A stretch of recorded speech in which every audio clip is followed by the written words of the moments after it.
In this video, we'll cover the best MacBook to buy for working remotely. I've been working remotely for about the past 2 months as I've traveled around Europe, and I'm currently in Bosnia and Herzegovina. And whether you're working remotely by living the digital nomad lifestyle and traveling around to a bunch of different places, or you just stay in one place but have your home office because maybe your company is remote, we're gonna cover both of those scenarios and talk about what matters for each of them along with recommendations for each of them. Because if you're working remotely, your laptop is the most important part of your setup. That's really what it all boils down to. You can have these other accessories and stuff, and that's awesome. We'll talk about that. But at the end of the day, it's your laptop. So it makes sense to make sure you have the right one, and that's what we'll cover today. So how this is gonna look is, to start, we'll talk about what factors matter when buying a MacBook for working remotely. I'll give you my top picks for the best MacBook for working remotely. Again, for the digital nomad lifestyle, and then what I'll call the home office warrior lifestyle. So those two. And I'll give you 3 different budget recommendations. So one that's sort of average budget, one if you're willing to spend a little bit more money, and then one if you are really looking to save money. Then we'll cover a few tips for saving money when buying a MacBook, since I love a good deal and I'd love to help you guys save as well. And then lastly, I'll cover some of the key accessories and tips that I would recommend if you are working remotely. These are all additional, but they can really make a big difference. And again, because your laptop is such a big part of what you do for work, it makes sense to optimize your work experience so you can be as productive as possible. Okay, enough rambling there. Let's jump into it. So to start, what factors matter when buying a MacBook? And we're going to start with if you are more of the digital nomad type of person, which means you are traveling around to lots of different places and you're not staying at home where you would have like a monitor or other setups. So it doesn't have to mean you're in other countries, but maybe you just go to coffee shops a lot and work out. So first up is weight. You don't want a laptop that's too heavy, that is just weighing you down every time you go somewhere. Closely related to that, number 2 is portability, which I'm essentially using as screen size. If you get a really big, like 16-inch MacBook, it can be great for screen real estate, but can be harder if you're trying to take it places it's a little more bulky. And number 3 is camera quality. And you don't hear this talked about a ton, but nowadays, and especially if you're working remotely, this is the only way that people are going to see you at work. So it's sort of like the new equivalent of wearing business attire at work instead of a bro tank. If you have the super grainy camera where things look bad all the time, that's not so good. Then number 4 is battery life. You want something that's going to have the life to last you throughout the day. You don't always have to be plugging in or finding outlets. That gets real annoying. And then lastly here is going to be screen brightness or screen quality. And this one doesn't matter for everyone, but if you're going to be working outside or working in places that are pretty sunny, you want something that can get bright enough that you're not always squinting and struggling to see what's on the screen. I've been there, it's quite annoying. Okay, so those are the top ones for if you're a digital nomad. Now, if you are a home office warrior, you've just got your setup at home, but you work out of there all of the time, here's the things that I think matter most. First up is going to be screen size, and this has the second question tied in, which is, are you going to use an external monitor? Many people who have a home office setup will. I would recommend it. It's what I do. But if that is the case, if you've got the monitor, then you should go for a smaller screen size on your laptop because you just don't need it. You have the other screen there. So that's where I would recommend, say, for the MacBook Air, you're going to want to look at the 13-inch versus 15-inch. MacBook Pro, look at the 14-inch versus the 16-inch.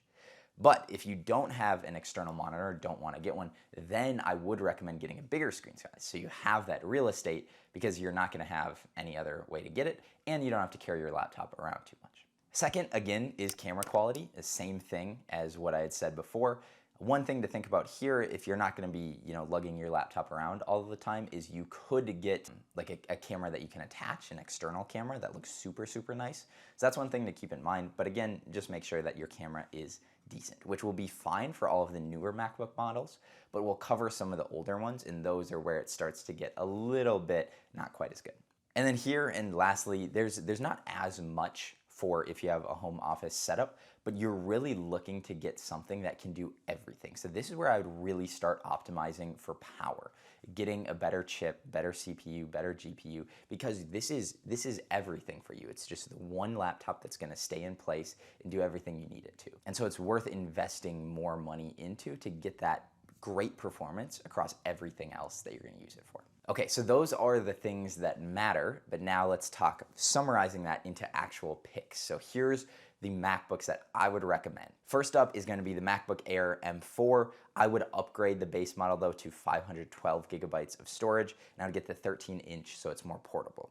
I feel like recently I've been recommending this one a ton, but there's a reason for that. It really is incredible. And you'll see tons of other people on YouTube recommending it too because it's just a great device. If you upgrade to 512 gigabytes of storage, it's gonna run you $11.99 to start. And then you can upgrade other things if you want. Now, if you're willing to spend a little bit more money because this is the laptop you're gonna do everything off of, this is where I would recommend bumping up to the MacBook Pro and get the MacBook Pro M4 with 1 terabyte of storage, because if you are a digital nomad, you're running around all the time, you don't wanna be plugging in things all the time. It just gets super annoying. And so it's good to have enough storage to handle all of the main files that you'll need on your computer. And initially it's fine, but the thing is, if you want to use this for a few years, files really start to add up and all this system data and things like that. And so that's where you're essentially future-proofing so that you don't have to always be buying a new computer. But you can keep this one for a while and you have enough storage that you don't have to plug a ton of dongles in. And then if you're on a budget and trying to save some money, the one that I would recommend is the MacBook Pro M1 13-inch model. This is the laptop that I had for a really long time. I actually still have it here. Yeah, it's this bad boy. And this thing is incredible. I used the M1 Pro for a long time as I traveled to a bunch of different countries. It's really handy, it's really powerful. And you can get it refurbished now for probably something like $700, $800. And it's gonna be very solid for all of the main tasks that you should need. Now, let's talk about if you've got the home office setup. My main pick overall is going to be the MacBook Air M4. Same one as I recommended before for all the reasons that I said. The only difference is, think about that question that we talked about before. Do you want 13-inch or 15-inch screen? If you don't have the external monitor, I would get the 15-inch personally. Then if you're looking to spend a little bit more money, we're gonna go again to the MacBook Pro M4. You could get the 16-inch here, but regardless, I would recommend getting a more powerful chip. Because this, if you're in this category, you're essentially saying, I want to spend more money, I want to have the best laptop so that I can get everything done. You're going to be doing a ton of multitasking as you keep this as your main device. So for me, it makes sense to spend more money, get a better chip, better processor, upgrade the RAM a little bit. If you want specifics, I would get the MacBook Pro M4 with the M4 Pro chip and get 32 gigabytes of RAM. Storage, either go 512, which is the base, or a terabyte. And then if you're on a budget and you're looking to save money, I would recommend something like the MacBook Air M3 or even M2 model if you want to save additional money. Again, screen size up to you and if you're going to have a monitor, but that's a really solid device that isn't going to run you that much money, but should handle the things that you need. But in addition to all of that, let's talk about how to save money, because I love a good deal, and if you're gonna buy a new MacBook, I want you to save as much as possible. So first up, if you're buying any of the used or refurbished options, check out a site like Backmarket, which has a bunch of used and refurbished devices. They're really solid for that. There's a few other refurbished sites as well that are pretty good.